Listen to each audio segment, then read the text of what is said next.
t'en rapproches. Chercheras-tu jamais, à l'heure trouble et sombre, chercheras-tu son ombre au seuil mouvant de l'ombre? Peut-être dirais-tu de cette ombre ingénue, c'est par un même soir de deuil qu'elle est venue. Elle était une sœur des branches inclinées, des étangs nébuleux, des pâles destinées. Elle craignait l'aurore et ses fantômes. Nul, mieux qu'elle n'a senti la paix des crépuscules. Ses mains que poursuivait un bleu reflet de l'âtre ressemblaient à deux fleurs de lumière et d'albâtre. Et l'on voyait courir en mêlant leurs méandres les bleus réseaux autour de ses deux poignets tendres. Ses doigts ne portaient point de bagues inutiles, mais se pliaient au jeu des caresses subtiles.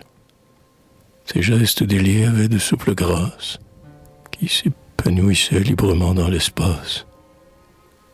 Sereine était sa voix dont les notes égales multipliaient l'écho des choses musicales. Fluide était son rire et chantant comme une onde. Dans la nuit de ses yeux dormaient les nuits du monde. Ses voiles bruissaient au milieu des feuillages, et son esprit léger savait de longs voyages.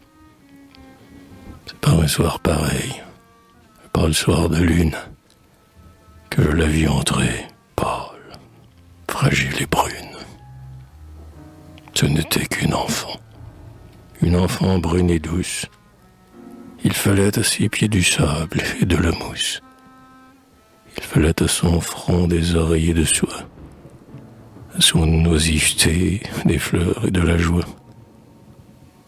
Il fallait à ses bras des étreintes moins brèves. À son âme, il fallait plus d'espoir, plus de rêve. Or moi, je déchirais sa robe parfumée. Et je sais à présent que je l'ai mal aimée.